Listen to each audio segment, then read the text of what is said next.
O mercado está a cair. E não é uma queda comum, não é um ajuste técnico. Não é apenas volatilidade. É uma mudança de fase. Nos últimos dias, bilhões de dólares evaporaram silenciosamente. Liquidações em massa, posições forçadas a fechar, traders sendo expulsos do mercado em questão de minutos. Enquanto muitos ainda procuram explicações rápidas, os dados contam uma história mais profunda. Uma história que já vimos antes, mas que poucos querem reconhecer enquanto ela acontece. O Bitcoin, que durante meses foi tratado como intocável, agora sangra a cada tentativa de recuperação. A rejeição vem mais forte. E o mercado começa a fazer a pergunta que ninguém gosta de responder. Isso ainda é um ciclo de alta? Ou já entramos oficialmente no mercado de baixa? O sentimento atual não mente. O medo domina. Mas não é o medo do iniciante. É o medo do investidor experiente, aquele que já viu isso antes e sabe o que pode vir depois. Quando os indicadores de sentimento mergulham para níveis extremos, o mercado não está apenas com medo. Ele está em negação. E a negação costuma ser o estágio mais perigoso de todos. Durante o último grande topo do mercado, o discurso era simples. Desta vez é diferente. As instituições entraram, a regulação estava a chegar. Os governos falavam positivamente, o ouro subia, as bolsas resistiam.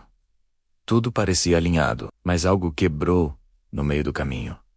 O capital começou a sair, não de uma vez, mas em ondas, disfarçadas, de correções saudáveis. Até que não eram mais correções. Historicamente, sempre que o Bitcoin perde as suas médias de longo prazo, o mercado entra em território desconhecido. Não porque o ativo deixa de existir, mas porque a narrativa muda. E quando a narrativa muda, o dinheiro muda de lugar. Os gráficos contam essa história com frieza, sem emoção, sem torcida. Toda vez que os ciclos anteriores perderam força, o preço buscou níveis que antes pareciam impossíveis. Zonas que foram ignoradas durante a euforia. Áreas onde ninguém queria comprar, até que eram as únicas que faziam sentido. Hoje, o mesmo padrão começa a desenhar-se. Isto não é uma previsão.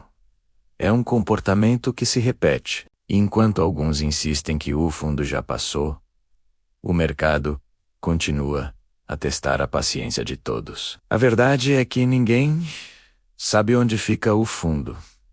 Nunca soube e nunca saberá. Mas nós sabemos onde os mercados costumam parar quando o excesso precisa ser eliminado. E o excesso atual foi enorme. Empresas alavancadas, fundos superexpostos, tesourarias corporativas a apostar que o preço só podia subir. Narrativas que ignoravam completamente o risco. Agora, a conta está a chegar.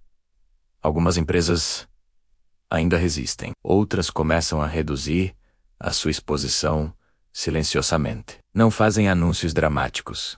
Apenas ajustam os seus balanços. Porque quando os grandes players saem, eles não avisam. Eles executam. E enquanto isso acontece, os investidores de retalho discutem se vale a pena comprar a queda, sem perceber que a queda pode ainda não ter terminado. O Ethereum, que por muito tempo foi tratado como inevitável, enfrenta um dilema ainda maior. A sua queda não é apenas técnica, é estrutural. Com grande parte do supply concentrado em mãos institucionais, que compraram caro, a pressão psicológica aumenta. A cada novo fundo perdido, a pergunta muda de forma.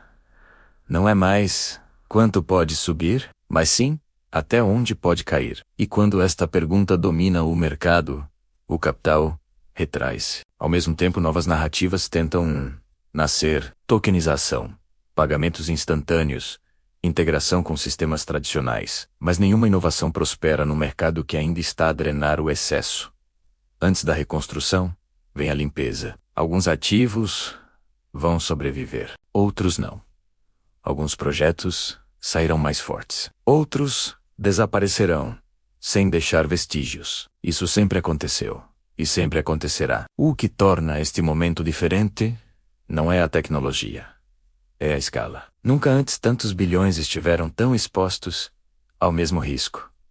Ao mesmo tempo. Nunca antes governos tiveram que explicar Por que mantém ativos digitais apreendidos? Nunca antes empresas listadas em bolsa dependeram tanto do preço de um único ativo volátil. Isto não é apenas um ajuste de mercado.